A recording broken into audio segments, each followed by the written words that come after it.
Pushkin.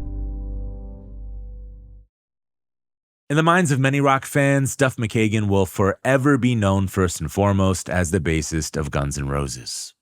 The band's white-hot reign in the late 80s through the early 90s is the stuff of hedonistic hard rock legend. And for anyone interested in reading a detailed account of that wild ride, maybe the last in all of rock, check out Duff's memoir, It's So Easy and Other Lies. After turning 30, Duff got sober, eventually left GNR, and then went on to play stints in Alice in Chains and Jane's Addiction, and helped form the supergroup Velvet Revolver.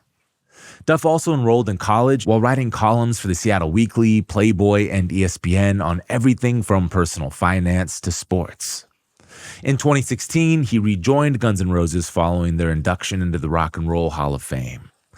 Outside of his contribution to big-name rock bands and personal finance columns, Duff has also been releasing solo material since the early 90s. His latest album, Lighthouse, signals a new musical direction for Duff, one that focuses on reflective, personal lyrics and stripped-down, rootsy rock.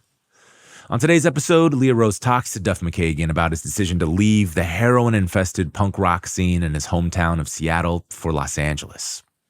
He also shares stories about Axl Rose and Slash while recording Appetite for Destruction. And he reminisces about the time his musical idol Prince was trying to get Duff to reveal the real reason why Guns N' Roses broke up. This is Broken Record, liner notes for the digital age. I'm Justin Richmond. Here's Leah Rose's conversation with Duff McKagan. I want to talk a little bit about your latest album, Lighthouse. And since it's been out for a little while now and you're over sort of like the initial wave of releasing it, you've had a chance to see how it's living in the world. What has the reception been? You know, because I'm not touring it yet, and the record came out while we had extended the Guns N' Roses tour, but we already had like a release date for my record and we couldn't push it back. So we were supposed to end the Guns tour.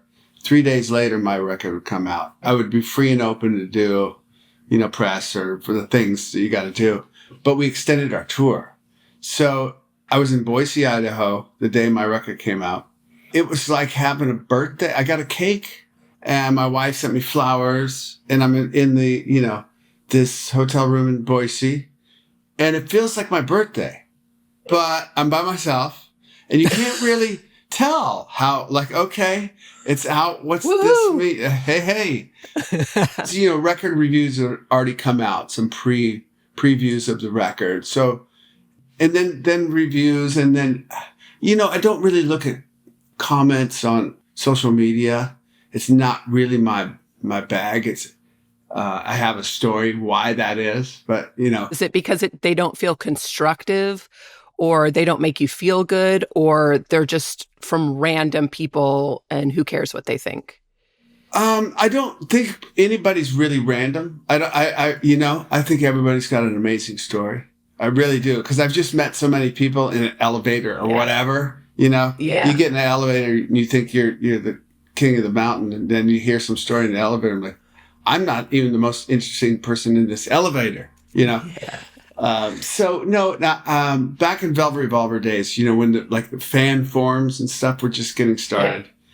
And I would look, we had a site and there was a fan forum and I would look and there was this one guy and he had like a screen name and he would say things like were right on. Like the guy knew about music, knew about what we were doing, but then he would be critical about something, and he was kind of right about that. And then I would I would wait for this guy to like post something, and I would kind of rise and fall a little bit, and not extremely so, but I got caught up in what this guy was saying. And I was we played some gig in Europe, like a festival, and we were doing a signing at the festival, and this kid comes up to me, and he's like 15 years old. And I signed something for him. He's like this kind of, Star Trek kind of kid. I know him. We're friends to now. And he says the screen name. And he goes, I'm him. I'm like, how old are you?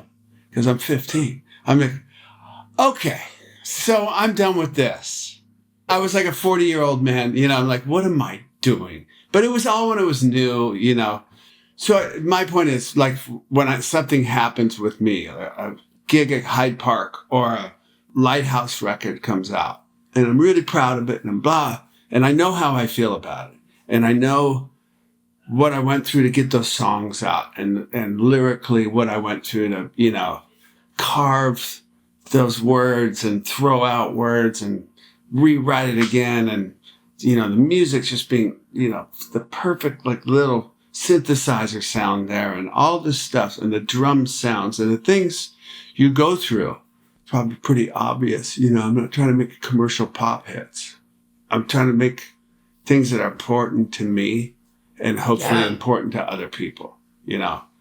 So when that comes out, I'm not going to read social media comments, and I won't even look for reviews. My manager will send me stuff. He knows I don't like to read reviews really, because again, I just like things to sit there.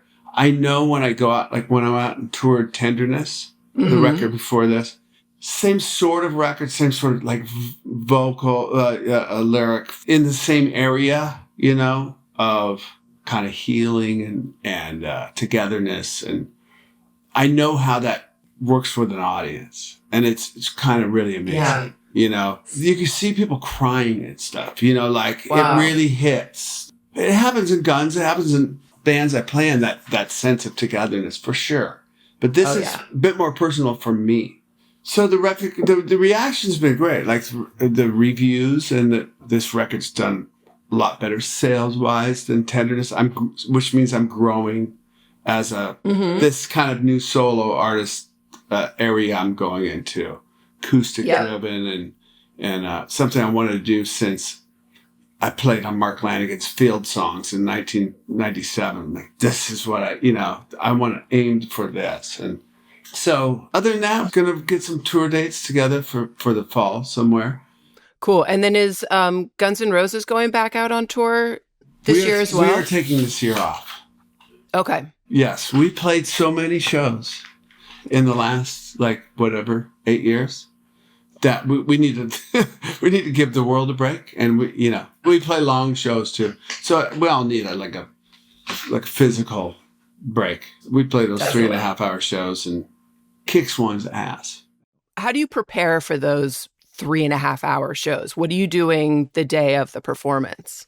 I mean, I could give you really literal Yeah. I want to know, what's the morning routine? What are you eating? Lemon water.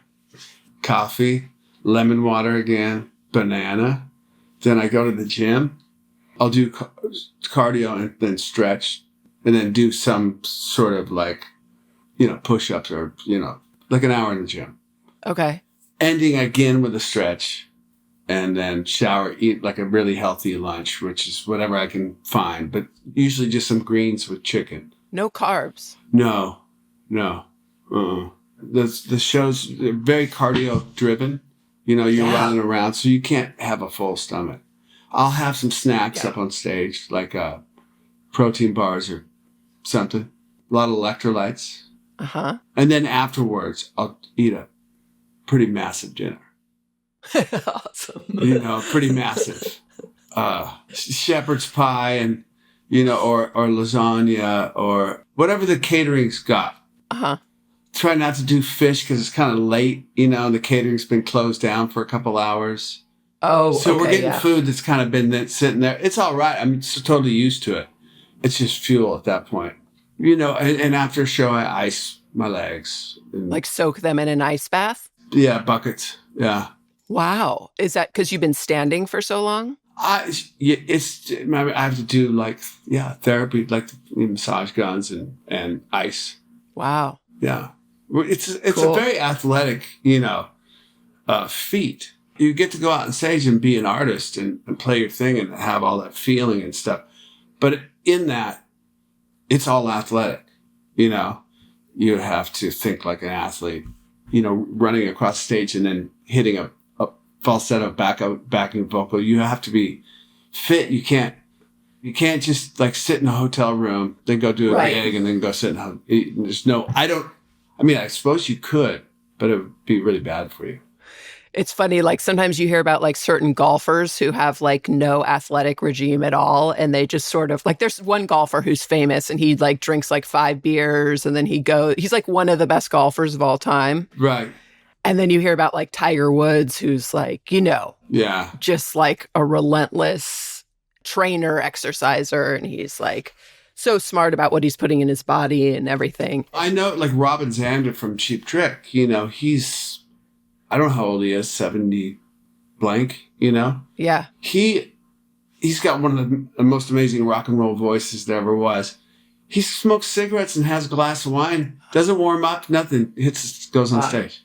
He's one of those guys within the industry. Is like, not everybody's Robin Zander, like, yeah. He's just gifted, Yeah. Some people are just built different. built differently. Amazing. Yeah. So, Very that's cool. my regime. It's kind of nerdy and it's kind of athletic, but it's what I gotta, I'm serious about what I do. Yeah. No, it sounds really smart. And then how do you come down from the adrenaline? Like, do you even get like a big influx of adrenaline at this point? Or are you sort of used to it? No, I get nervous and adrenaline every night. I do a little like a meditation before, like when I get up on the stage, we have about 10 minutes and I do a little thing before every gig just to calm everything down, chill, take it in. But I think for me, after show coming down from it, my body's used to like, okay, now we got to shut down. You're going to feed yourself and you're going to shut down. You're going to be reading your book in about 45 minutes. As soon as you get back to your room. So I eat and ice at the venue and then I'm in my bed. Sometimes I go straight off the stage to the hotels. It depends on the traffic of the venue. They kind of tell you got to go. Yeah. So nobody's hanging out after. There's no like. Sometimes we don't, unless you want to hang for a couple hours and let all that traffic go. So, and some people do that. You can do that. But I sometimes I get straight back. I'm reading my book 45 minutes to an hour after we get off stage. I saw Iggy Pop is on a song on the title track. Right. So how was it recording with Iggy? Did you guys do that together in person? Well, no. So Iggy's like, there's like 3 for me. It's Prince, it's Lemmy, and it's Iggy. And Iggy's still with us. And it's always been like that since I discovered the Stooges at 12 through the older punk rock kids, So I got to play on and write some music on his last record, a song called Frenzy, a few more songs. Mm-hmm. And that was just like, oh.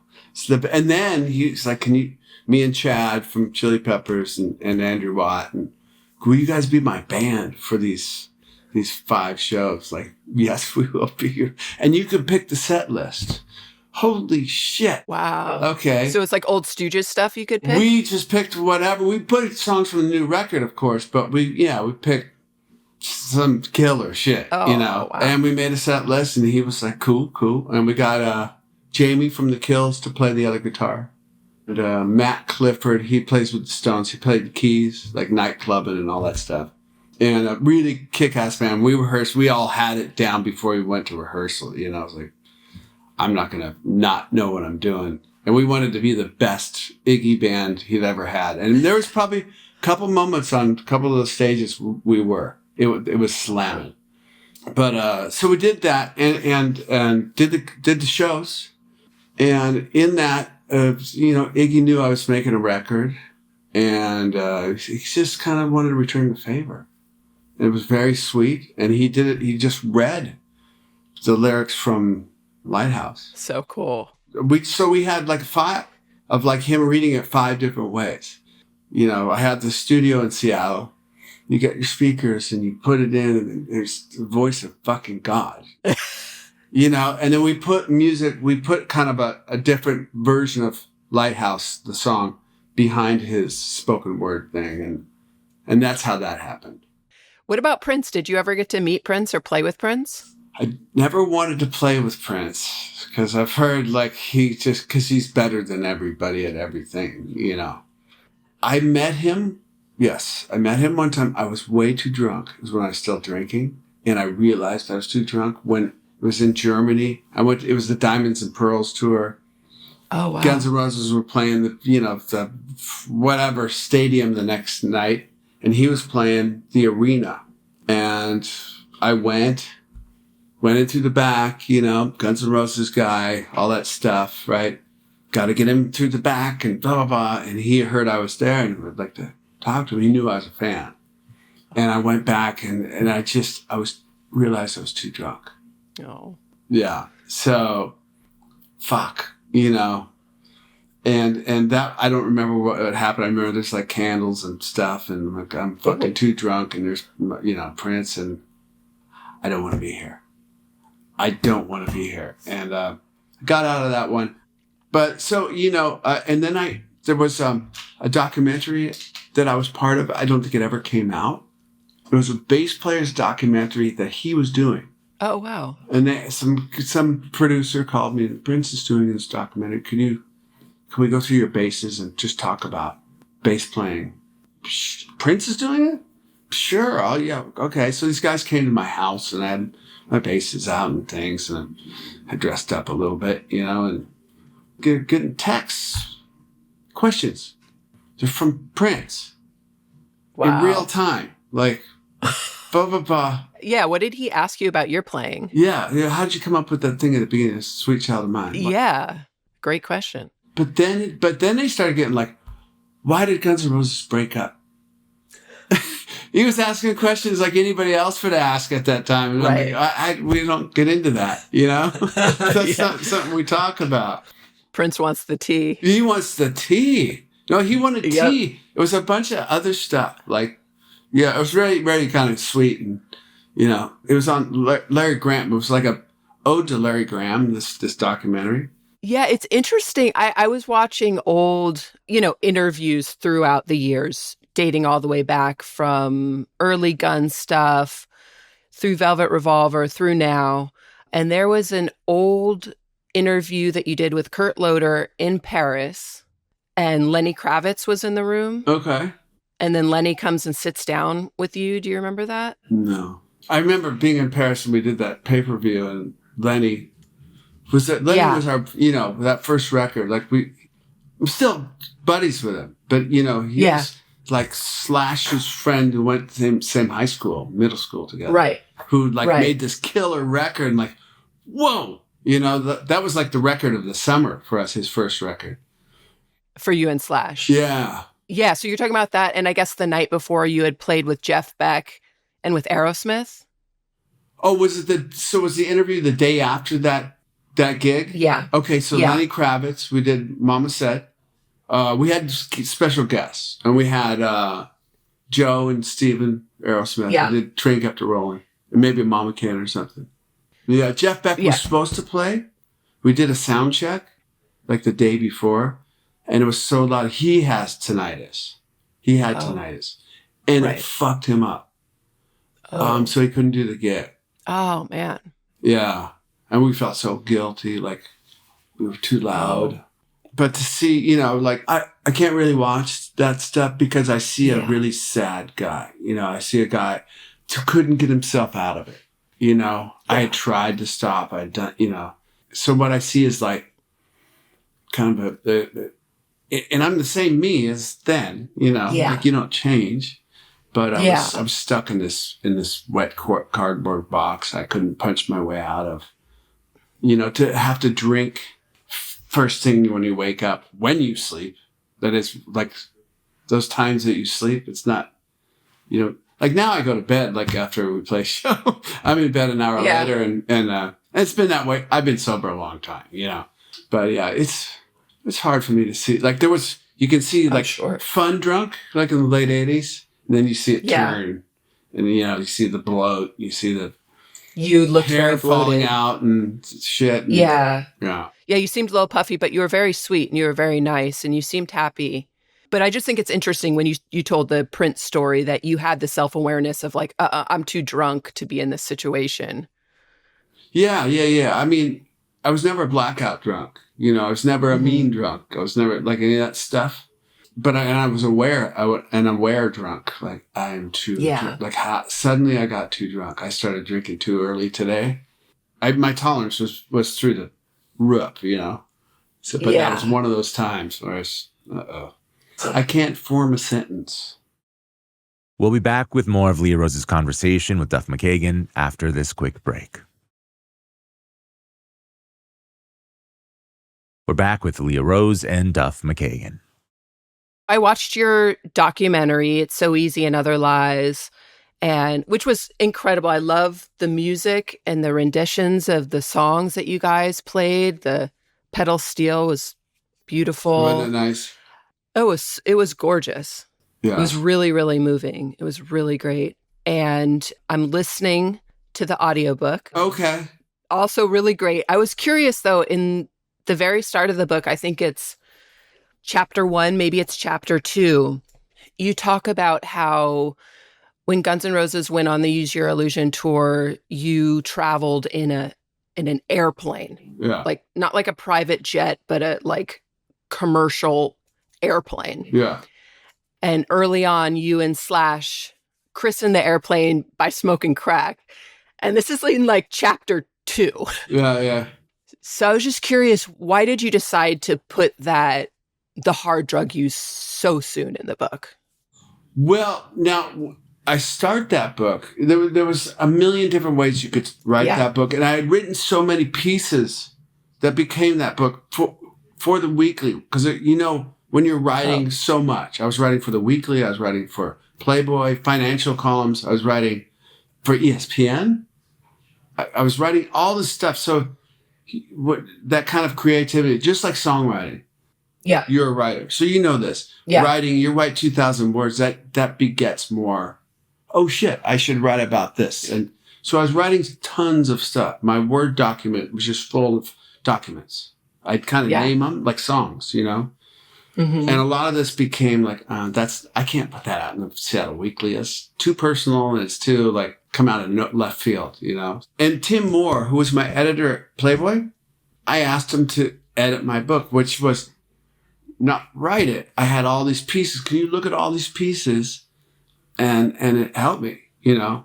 And he would go, okay, you know, document 6, paragraph 4. What did that look like and feel like? He was like a professor. So I'm like, I don't know, man. Okay, well, neither does anybody else. So why don't you write about what that, you know what I mean? And then he came to Seattle. We had and we printed out all the documents and we like, how are we going to put this together? Like arranging a song. You know, you could write it like, I'm in the hospital bed and I'm thinking back about my life and what I'm going to do you could go there and start it that way, but doesn't it's just so typical. So I decided there was that thing with my daughter's birthday and I'm walking around and the kids, you know, like making sure like nothing's going on and blah, blah, blah. And there's this little kid, they're kissing around the corner. And I'm like, what am I supposed to do here? And that was a great vehicle for me to get, what was I doing at that age? How hard should I be on them? You know, because by that age, I was doing this, that, and the other. And before that, in 6th grade, I was doing this. So I kind of bring in the drugs and stuff pretty instantly, surrounded by the story of my daughter's 16th birthday party. So then that gave me the accessibility, I think, to go in and, you know, bring the crack in and Anna. Because that's like one of the dumbest stories there ever was, you know. Before the plane even took off, it had this plane, it was a big regular plane, but in the back it had like these 4 kind of like suites.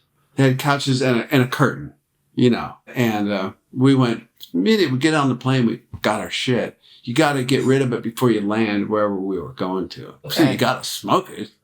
We just started right away and like, this is the most ridiculous thing. We're smoking crack in the plane before right sitting at LAX. So you thought it was ridiculous at the time? Pretty much. I knew this was ridiculous, but let's go on ahead because we do a lot of ridiculous stuff. So yeah. Do you have to like clear that with Slash or it's just whatever at this point? Yeah. I talk to people, you know, and I really didn't want to write a tell-all in any way. You know, there's plenty of tea. And I just thought of myself as I was a writer at that point and I wanted to really explore try to, I was reading Cormac McCarthy the whole time I was writing. Interesting. Which is a high benchmark of how I like to read. And I really love that hard, like, chopping cadence he's got, and, economy. And I'll never be him, ever. But to read, it's like listening to good music while you're writing. You're not going to copy it, but you're surrounded by good, Yeah, it's in the ether. It's in the ether. And I tried to do the best I could at writing an interesting book without spilling tea. That's kind of, I felt that was a little below what, I'm a dad. They're going to read it one day. I'm going to tell them about my drug use when they turn 15 anyhow, because you got half my DNA. Sorry, but we're going to talk about it. Yeah. Which we did. So They saw stuff on YouTube. It's like you can't hide that dad was a, heavy user of stuff. Yeah. So, I imagine when you're getting ready to write the book and you're thinking about how, putting the puzzle together when you're working with your editor, how salacious do you go? There's probably a certain side of you that knows some people want just like the sex, drugs, and rock and roll story, but the story with Guns is just so much deeper than that. It's so much deeper than, And I didn't, in the book, I didn't talk about sex at all. You hear stories of, I think it's more like business guys and Wall Street guys who are into that stuff. That wasn't a thing. Like, especially, you wouldn't write about it. Like, come on. Right. So, but Guns was a lot deeper than that. And it was really a story of 5 guys who found each other, like, we finally got the perfect guys, and to be able to, like, write those songs together, figure it out. We figured it out. And then nobody saw the world, what happened to us around us like we did. Nobody. Right. So there's nobody else you can really talk to who experienced all of, like, the playing to 2 people and 3 people and then 9, and then, then packing clubs, and then nobody else liked you in the rest of the world. You go out with Iron Maiden and people, call you all the stuff, When did you guys go out with Iron Maiden? Was that after Appetite? Yes, we went out. So we went out with the Colt, which was great for us. Came across Canada, down the West Coast, then across over to New Orleans. We did our own little tours, like of the Southwest. We did the club tour of the U.S. We went to Europe and played clubs in Germany and stuff. But England, we were picking up. Yeah. We had put the EP out, so we'd already played the Marquee in London. So we started really kind of picking up in England, but then you could come back and play, we started to pick up in the Northeast, Boston and New York. You knew, like, when a cop, like, said, "Hey, Guns N' Roses," you're walking down the street. This cop knows who I am, wow. Wow. That's like you're getting into the meat and potatoes of humankind. It must be interesting to see, like, who it was first resonating with, like what types of workers, people. Cops, but to see, like, for us to, start to break through and really break through, and then really break through was so crazy. People ask, how has this changed you? And when it kind of blew up in like 89, I remember getting asked questions that I'd never been asked before. How does this change you? And I thought about it. How's it changed me? Well, it must have changed me. Everybody's asking me the same question. Right. And I realized it didn't change me. It's changed how people respond to me. And all of a sudden I noticed I had a lot more friends suddenly, and my jokes were funnier. Oh, wow. I was suddenly better looking because, I was getting, hit on. I'm like, wow, it's kind of probably out of my league over there. It's because I'm in this band, and they set us up on the thing, and we're on MTV and with all that stuff. Like, it's kind of lonely, like, when you realize that, it's kind of like, oh shit. Did you ever have a period where you were like worked it a little bit? Like, no. Took advantage of it in any way? Not my style. It's not really not my style to this day, Yeah. No, but I really kind of went back. I have my best friends I grew up with, and they're still my best friends. We have our text group. We've been through it one of my buddies was strung out on heroin for, 14 years. And like all of us has an interesting story, and we've been through it together. And so it's really nice so I kind of reverted when all that kind of stuff, I just hung on to my buddies. I'm like, this is kind of weird, you guys, so, it was a deep band, Yeah. Like if you listen to like Paradise City, the Captain America's got a broken heart. It's like it's deep, it's heavy shit. Brownstone about getting strung out on heroin. Yeah, like it's not your average. Hey, rock and roll. It's like the subject matter is kind of deep. Yeah, and I always thought it was interesting that so much was made about Guns N' Roses being so wild and Hellraisers but it's pretty obvious that you guys were extremely driven. Yeah. And I know that, you went back to school, you studied business, but even back in the day when you guys were first offered contracts, before you were even offered full record deals, you were turning stuff down because you knew, that like this isn't good enough for us, and you held out. Which it must be so hard to do. Yeah. We got offered $10,000 for the rights to Sweet Child of Mine, like $10,000 when you're starving. Literally, you're not, we were working like phone sales jobs and stuff and paying for a rehearsal place and had days when you just couldn't even afford top ramen, Yeah. $10,000 is like, we're rich. But we just thought and it was the guy was smart. It was he knew. Welcome to Jungle. He saw us playing it in the clubs. He's like, I'll offer you $10,000 for publishing on that. We didn't know what publishing really meant. Yeah. But if it's worth $10,000 to him, it's got to be worth that to us, at least. And then we got offered a publishing deal, and this is after we got signed. $200,000. Well, if it's worth $200,000, I mean, that's like $5 bajillion to us at that point. Yeah. But if it's worth that much to them, we don't really know what publishing is or how it works. It's got to be worth that to us. Why give it to them? So we were kind of like a little street gang. And when we started making money, even like we got accountants. You have to get accountants. Yeah. Like, what the fuck is that? We're all smart. We're smart guys. We're like... Yeah. But also very driven. Just, it's like everyone kind of thinks of you guys as like hard partying, don't give a fuck, like all that. And that, I mean, I'm sure that's true too, but you're also very driven. Yeah. Nobody rehearsed more than us. Nobody worked harder,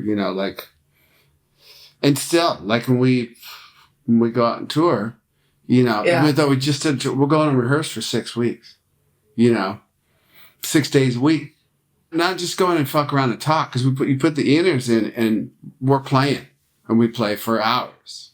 So in those early sessions when you, in that era when Guns was looking for a producer and you met with a bunch of different people trying to find the right fit, how did those early songwriting sessions work? Because I've heard you say it was pretty collaborative. Yeah.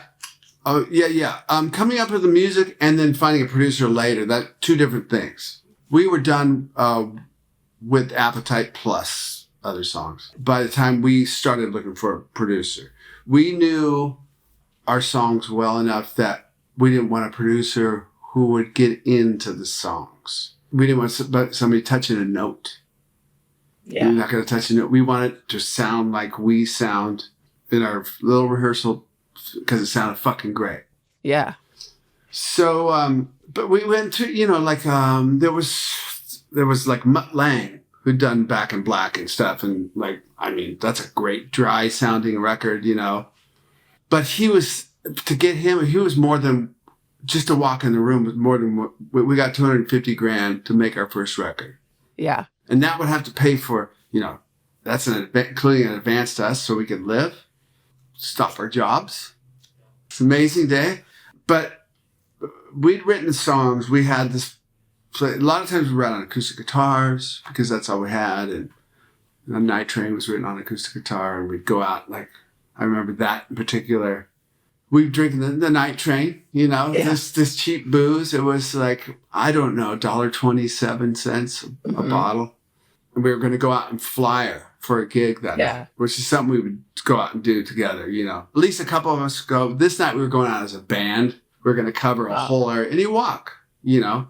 You got your bucket of paste and you got your flyers and we just kept singing the chorus for Night Train. And because we kind of we all got together, I think at Izzy's apartment beforehand and came up with the genesis of that. And we were singing it because we didn't have phones and shit to record stuff. Yeah. So you'd have to remember what you wrote. So a lot of times you just go around singing it. But we landed on some really cool shit. You know, I remember like landing on the notes for Michelle. I mean, just kill it. We just played that riff for hours, you know, and then you have to come up with other bits. And so bits and pieces. Who came up with the whistle in Paradise City? Axel, I think. I think he had a whistle as like a necklace, you know, like this cool whistle.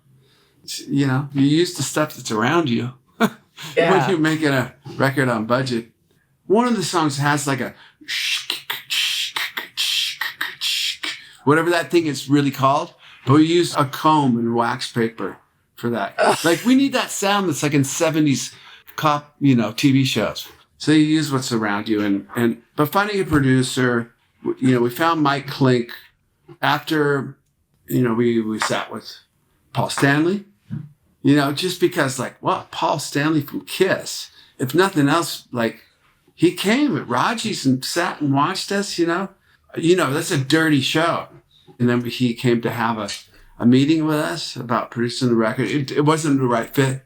We could tell when we were talking about music, his idea of what it should be and our idea was different, but that was fine, you know.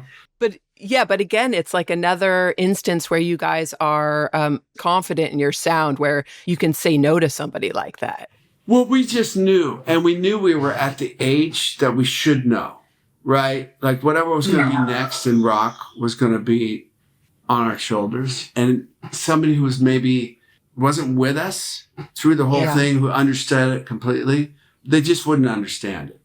You know, we just wanted microphones up against our amps and around the drums and capture Axel, you know? Yeah. And we had these backing vocals that we wanted to really like, you know, if you listen to the Appetite, the backing vocals are like such a big part of it. You know, we wanted that to be a thing.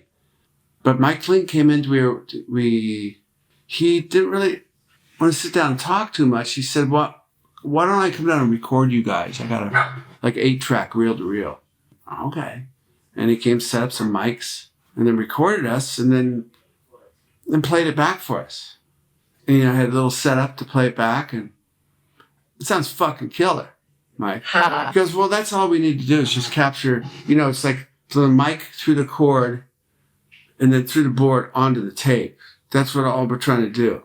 He wanted to catch the purest form of that. And we're like, okay, great. So we tried some tracks with like Spencer Proffer.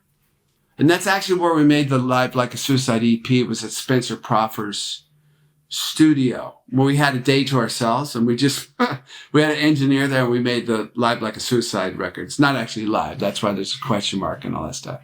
Oh, okay. We weren't a big band. The joke is, we weren't big enough to have a big audience. Our audiences were like 12 people at that point. Then you hear this roar. They had the Texas Jam audience. Live from the Texas Jam was like all these huge bands. And we're like, let's use that audience. Oh my God. So you hear like the loud roars and the firecrackers. We just lit firecrackers off in the studio, you know. But we got, you know, we tried out different producers. And then you worked with Dan McCafferty? Dan McCaff from Nazareth. Yeah, those records just sound great. I mean, it's the precursor to AC/DC and to that Cult Electric record. You know, it's like very dry, just in your face recording. And so we tried Powerful. Dan, and we did get 29 songs recorded at Sound City. You can hear them. They're on Spotify. Yeah, there's a box set we put out. We finally put those songs out. 27 songs, whatever it was. All the covers we did. Heartbreak Hotel by Elvis and all this stuff. But landing on Mike, you know, he just need to capture you guys. And when we got into that Rumbo Recorders, he was really good at like kind of corralling us. Like, okay, we do a take. I mean, there's only, I mean, I think all of that record is first, second, or third takes of every song. We played all the time. You know, we didn't need to do 19 takes of anything. And Steven was crushing it then, so we didn't need to get like, we don't got the drum take yet. We'd have it, you know. So and Mike was really good at, like, we had headphones on. First time kind of using headphones and all that stuff. Yeah. And he knew it was all kind of alien to us. And he'd come on the thing and talk to them. All right, guys, it's time to dig in. This is the one, you know. He'd let us get one out, you know. And maybe we'd use that first one. But he's like, okay, guys, dig in. And he had this kind of voice and a way about him, very gentle. He never got out of, you know, he's always just been this gentle guy. All right, guys, it's time to dig in. And when Mike, you said that, you knew like somebody's fucking around too much or something. All right, we'll dig in. We'll dig in for you. Focus. Yeah. And were you guys doing overdubs and stuff, or was it just all one take? Bass and drums are pretty much one take through that stuff. Slash understood that he could put his guitars on again. So when we were doing, they're called basic tracks, he drank like a fiend. And so I wish we could get outtakes of that, his guitars. We'd have to turn it off because he was so hammered, you know? Like, Slash, we're trying to get basic tracks here. He'd be laughing and stuff, and like, so he did, I think probably kept some of his guitars and Izzy's guitars on those basic tracks. Because everything was isolated. If it was a good take and it sounded good, like, why do it again? So Slash would be like noodling and like jamming and just like going off the script, basically? Yeah, falling on the ground, like, dude, we're trying to get basic tracks over here. And Axel would sing with us in all the basic tracks. He had a little booth. Because we're used to playing as a band, right? So. Right. And we always did that, even with all the Use Your Illusion stuff, you know, played everything as a band. And anything that was good enough for take, because you want that, you know, first take in rock and roll, right? If you can get it. And was there more tinkering with the lyrics, or were those kind of locked by then? In On Appetite, there was no tinkering. Yeah. No, everything was done. Very Everything was cool. absolutely done. Slash guitar solos, he had written those, you know, everything was done. It's just a matter of capturing it on tape. We're going to pause one last time for a quick break and then come back with the rest of Leah's conversation with Duff McKagan. Here's the rest of Leah Rose's conversation with Duff McKagan. You've been in so many bands. Before you even moved to LA, you had been in probably 8 bands. 8, bands. I've been in a lot more than that, but yeah. I love in the documentary where you're just naming the names of all the bands you've been in, like the Farts and the... Yeah. You know, Seattle had a great music scene. It's just, unfortunately, like heroin came in about 83, and I was left. I didn't want to move someplace. I was playing with all these great people. I was like one person away in every band, like from a band being really fucking good. You know, as you know, like Seattle scene took off only a couple of years later, you know, Soundgarden and stuff. Like, that was all there. It was just in my group, there was just everybody was strung out, and it was time to go. If I wanted to do this, it was time to get out. Once the Seattle sound was established and did take off, you know, with Pearl Jam, Soundgarden, Nirvana, what did you think of that sound? I was super proud, you know, super proud. I was on the, you know, so Bruce Pavitt from Sub Pop, him and I worked at the same restaurant, and he had Sub Pop, the column, in this newspaper called The Rocket. So it kind of opened, that's how you got information, you know. You're not old enough to remember any of this stuff, but Maximum Rock and Roll was a fanzine that would have the scene report. So that's how you found out what was going on in Chicago, Washington, D.C., Dallas, whatever, you know. You'd read about it. And he had sort of that column it was called The Rocket in Seattle, music newspaper. And then he was about to put out his first sub pop single. Like, oh, well, that's a good idea. Named after your column. It's a great idea. And it was the U-Man, I think, was the first band. But that was right in when I was getting to leave. So he picked up steam, and then my friend Kim, she from Fastback, she went to go work for Sub Pop. Like, they were hiring employees, like, holy shit. Wow. And I was put on the Sub Pop singles club. So I got a Tad single and, all this, the early shit. And I was really, really happy about it. Went and saw Soundgarden when they came and played here in 80. What'd you think of Soundgarden? I mean, it's great. I knew Kim and I knew Chris. And Ben was around. I knew Ben a little bit. So they're great. They're not trying to write pop radio song. Yeah. They're doing it for them. I love those kinds of bands, And Pearl Jam came down and played the Cat House. So I knew Stone and Jeff from before. And I got and played with them at the Cat House. I played drums. We did Sonic Producer. And Nirvana, they were on Geffen. I mean, that, the Nevermind record was like, I wore out the cassette before the record even came out. I was so surprised. In your book, you talked about a little bit, you alluded to the like scuffle that happened backstage at the MTV Music Awards between Nirvana and Guns N' Roses. And I imagine you being the peacemaker because you're from Seattle, but you're the one who actually got into the fight. Yeah, because I was just like, okay. So that thing was really it's a story because the bands were so big at the time. But if you were there, you'd be like, it's really a non-story, Okay, yeah. But Kurt Loder was around. And Kurt Loder, at a time before there was social media, he loved the tea, man. And he loved to stir the pot. And he's the one who really got that thing going, Interesting. As far as it went. It was all really a Kurt Loder, as I see it. Because it was like, there was no there. We wanted them to go on tour with us, like all that stuff, Oh. We'd had Soundgarden out, and Faith No More out. We got bands that we liked to go tour with us. And seeing Chris Novoselic, I'm a tall guy. But seeing Chris, I was like, I'm so glad I didn't get in a fight with you, Chris. He's huge. Yeah, but just because he's tall doesn't mean... I know, but you know. I feel like you could take him.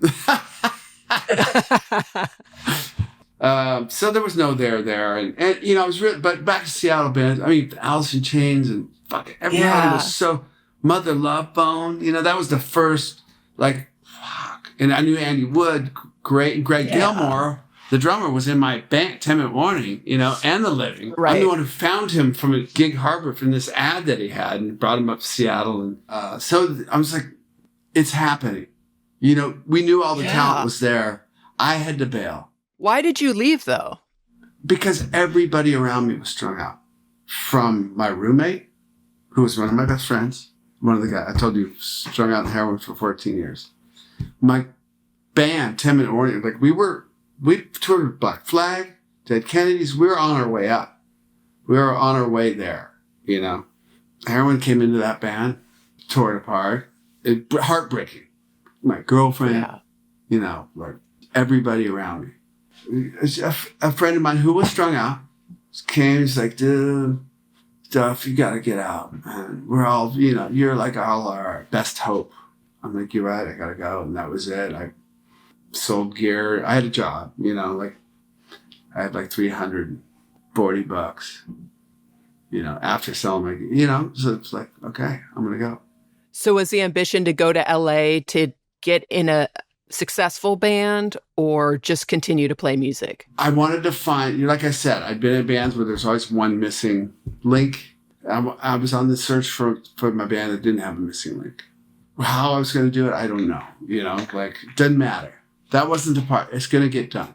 And, then meeting Slash and Steven through the ad and the recycler and Izzy moving across the street from me and meeting Axel through, one thing led to another. I had Ron Reyes from Black Flag was my good buddy. He was down here. So cool. Yeah. So I had a friend. I got a job right away. One thing led to another. We found the band that had the right guys in. About 8 months after, I think it's the first time the five of us got in a room together. About 8 months after I got here. So, and once you got that right band, nobody can, for me, we're going. It doesn't matter. can starve, you can do all this shit, but we're going, we got the right guys, you know. When was the first time you heard Axl sing? What was your impression? So Izzy and he were playing with these two other guys. They were trying it out. And it was another guitar player, great guitar player, another drummer, really good drummer. And they asked me to come play with them. And it was out in the valley. They got a, you know, and by the hour rehearsal place, like $4. They knew the guy that owned it, so it was like $4 an hour. And we had it for 3 hours. You know what I mean? And drummer had his stuff up there, and the guitar player had his amps, and Izzy's more like the Thunders guy, so he had like a, you know, and Axl got on to check out the PA, and I'm telling you, it was like, what the fuck is happening here? And he just kind of did the screaming. He still has this thing where it's a double voice, like it's a low and a high at the same time. But I was just like, holy fuck. Now, the other two guys, we played some gigs as that band, and I was just like, he's amazing. Izzy's cool as fuck, you know? Other two guys, and so we booked this little punk rock tour. I had all the punk rock clubs I played, right? And you had the phone numbers, and you go to the phone booths, and you book your little tour. And these other two guys were like, what do you mean? Where are we gonna stay? And Izzy and I and Axl were like, you know, they knew about punk rock houses and stuff. You can always find a place to crash, even if it's at the club. But it doesn't matter. We have the gigs. We'll figure out all the rest. And the other two guys just were like, we're not leaving. You know, like, what do you mean? So that's when the Slash and Steven came in, and the moment the five of us in the room was like, oh, here it is. Here it is. It was kind of amazing. Yeah. So you went on that first tour, and then car breaks down.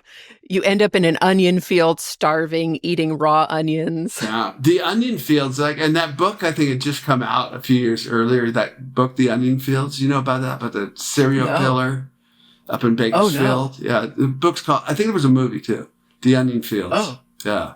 We're in the onion fields, man. Yeah. But imagine trying to hitchhike, you know, 5 guys with their guitars, like looking like us. Yeah.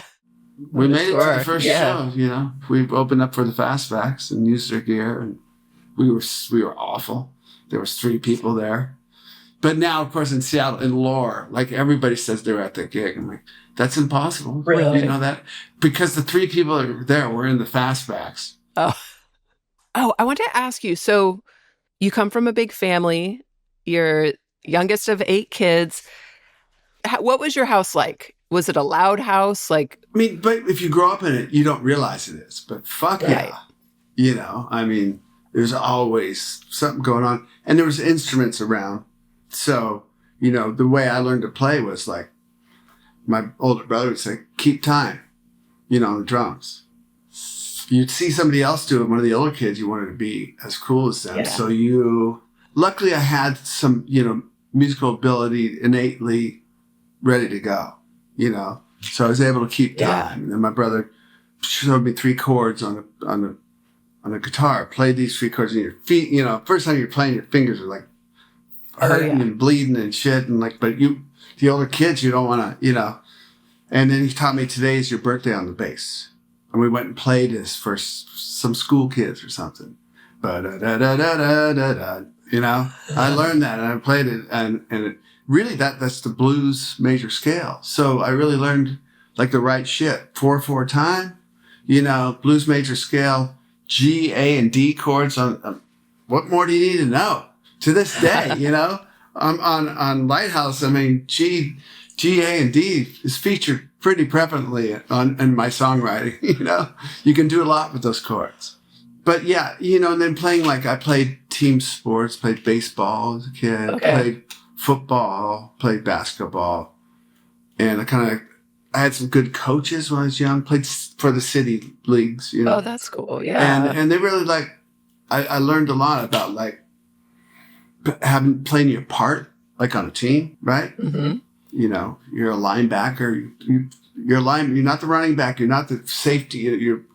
This is your domain. Be great at it, you know? Speaking of playing your part, have you ever been in a position, or have you ever had the desire to want to be the front person when you are playing either like guitar or bass, like, are you always happy being in that position, or have you ever wanted more attention? I think it's because of the way I grew up.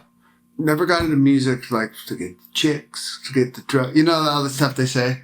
It was always about like, I really wanted like that team. I wanted to find that great band where everybody played their part in it and like kind of was great at their place in the band. And that's all I was ever looking for. Like doing my own records. I love doing it. It's fun. It's fun being a singer. It's more like, my gigs are more like book readings, kind of more like it's, I'm telling stories in my songs. I'm telling stories. And I talk between a little bit, it's just more of like this other thing. And I'm not trying to be anything I'm not. Yeah. So no, I played with people in bands that wanted to be the singer. And that's a cancer. Like, it's just like, just percolating the whole time. It's like, I never had that. I love when I'm a bass player, that's what I do. I play and I want to sing the best backing vocals. I want to be the best background vocalist there is in my range, So that's what I strive to do, and I love it. And when I have a good gig, it's like, fuck yeah, Since you've been in so many different bands, you've seen so many bands play, who in your opinion is the best lead singer of all time? Like, checks every box. I mean, you have to put Axl, just from what I've seen him do over all these years, what he does and how hard he works at it, his hour and a half warm-ups, an hour and a half warm-downs, and where he has to push, and we play a lot of shows, Yeah. He's a master. I've learned so much from him singing. So much. What are some things that you've learned? Just really kind of dynamically how hard to push, where to push from in your body. How to tilt when you need an extra vowel, and really like particular shit. Next, you need some more A in your vowel, how to tilt, and just minutia of how to do it, because it's all minutia. It's from note to note to note to note. So people I played with, I'm in a band with him. So of course I'm going to he's my guy, I think he's just a master and just a fucking hard worker. I've seen Robin Sanders, amazing, You see guys like that, or Ann Wilson, come on. I don't know if you've seen her. Jesus Lord. Like, she has to hold the mic this far away from her, Just like, okay, Ann. Just pure singer. William and Alice in Chains, like, Jesus Christ. Like, but I also like, Henry and Black Flag, It's just, I like the real people, Yeah. The real thing. Do you find yourself, now that you're getting older, that you're listening to slower music? Can you listen to punk rock still? We don't listen to a lot of punk. We listen to new wave a ton. Yeah. We have a couple stations that we have like this. It's called Tune In, and they play like a lot of Gang of Four and Stranglers and Duran Duran and all that stuff. So that I like all the instrumentation and a lot of that stuff. Really unique instrumentation, and I'll listen to punk rock. It depends. I like, some new band. I really like The Garden. They're not that new anymore, but do you know that band, The Garden? No, I don't. Oh yeah. These twin boys, and their dad was roadie for X forever. They're really, really unique and super cool and great live. Oh, cool. Yeah. Who else? I always like to ask people what they're listening to. Who else are you listening to? Or what else are you loving? Doesn't have to be new. Yeah. I get nepotism, I guess, is real, but my daughter Grace is fucking amazing. Like, she keeps coming up with another new song. Like, we were just talking had dinner the other night with Shooter Jennings, who did my last record, and he's like, man, we have to get Grace out there somehow. Wow. I agree, but I'm her dad, I can't really, and I'm in Guns N' Roses, I can't. She never asked me for my help, and I don't want to be like, come check out my dog. But she's rad. But she's turned us on to like The Garden and Turnstile's a great young punk. Have you heard of them? Yeah, I've heard of them. They're from New Jersey or Baltimore, and they do it right. Are you working on new music now? What's next after you said you're going to go on tour? Yeah, I have another 82 songs. Good. So the well is still flowing. It's flowing, man. And I don't want to question it whether you think the music's good or bad. I have like songs, and they're coming. I'm really proud of Lighthouse. I'm really proud of those songs we chose for that record. There was a lot more to choose from. We decided to do this to tell a little story of like a beginning to end, and the hope in the middle, and the I just don't know at the end. Like yeah. That song's very, very powerful. Yeah. Thanks for all the questions. Thank you so much for doing this. Yeah, it was great. Okay, cool. Thanks to Duff McKagan for talking to us at Broken Record about his new album Lighthouse and about Guns N' Roses.